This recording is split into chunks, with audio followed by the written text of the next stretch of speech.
Bismillahirrahmanirrahim. Assalamu alaikum.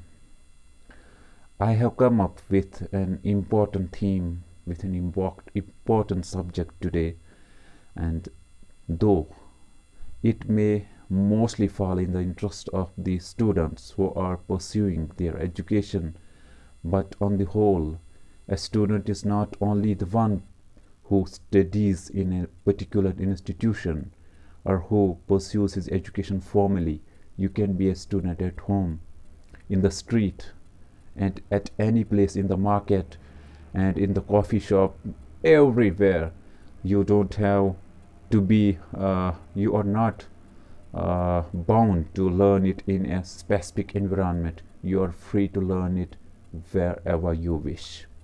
So today in this video, I will be talking about one of the greatest weapons that, oh students, you have in your hands, and that is the habit of self-studying, self-education, or self-teaching. So it is the education where you yourself are your teacher, and this is the way where you can become the self-reliant person. So and the scope of self-education is not confined to examinations. It goes beyond examinations. Reading is a whole-time job. You read throughout the year. The tragedy with the world in general and the Muslim world in particular is that we are not good readers. We are not vigorous readers. We have severed our connections with our greatest past, with our greatest legacy of our Salaf, who used to read vigorously, who used to write passionately. So we are not among that category. In order to revive that Sunnah of the Salaf, or in order to come to the level of those people who are the true seekers of knowledge, we really have to cultivate the habit of self-studying. And okay, now when you have, if you intend, when you have decided that you want to become a self-learner, a self-educator, where you yourself are your teacher, you have to be ready for some challenges. Those challenges are that you have not to be impatient. You have not to work in haste. You have to work cautiously and purposefully, setting your goals, setting your immediate and broad goals, and then working accordingly. Reading those books who really are of merit. As Francis Bacon has said, that some books are to be chewed, some to be swallowed, and some to be chewed and digested. So you should choose those sources, those books which are really to be chewed and digested. Choose your sources, choose your books very cautiously, because the time you spend on a book values, and so values your energy that you are spending on reading any particular book. So choose your sources wisely. Be a regular interactor with those persons who are the resource persons of your knowledge. Be in the company of those men who really love knowledge, who really taste knowledge, who really experience knowledge.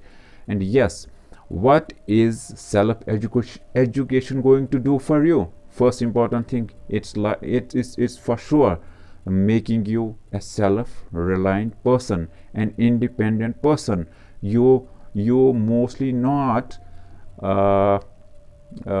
depend upon those sources which, if not available, will make you to fall into a terrible trouble. The pandemic 2019 has taught us that we have to be the self-readers.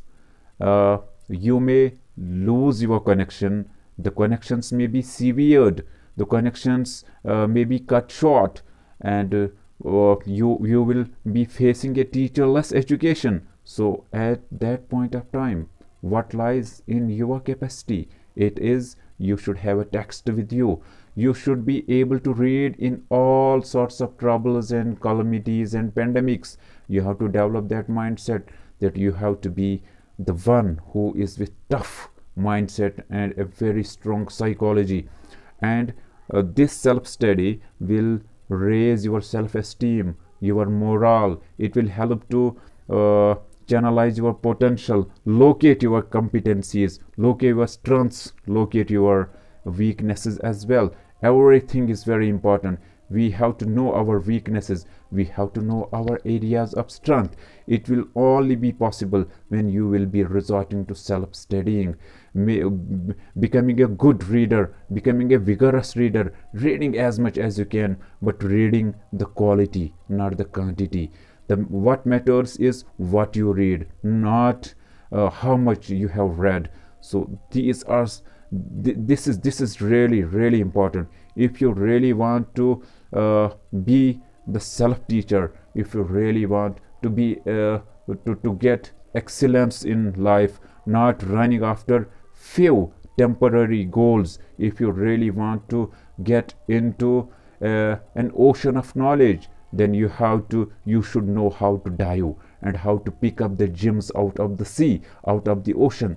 So I would love to suggest that it's really unfortunate that the world in general is falling prey to the digital sources, or making themselves as an robots of information. But the Muslim world is in absolute shambles. It should be, we should accept it, that being Muslims, it's really unfortunate that we are even not reading the Quran, the only book that is that actually expresses its authenticity, and that shapes, guides, molds, and elevates us to the highest moral character. We are not reading Quran, and then how can we think of reading other books? Read other books, read Quran, read the books of wisdom, but choose wisely. Don't choose those books who only strain you and give you nothing. So I will be stopping this video here, and hope to waiting for your feedback. Till then, take care. Fi amanillah.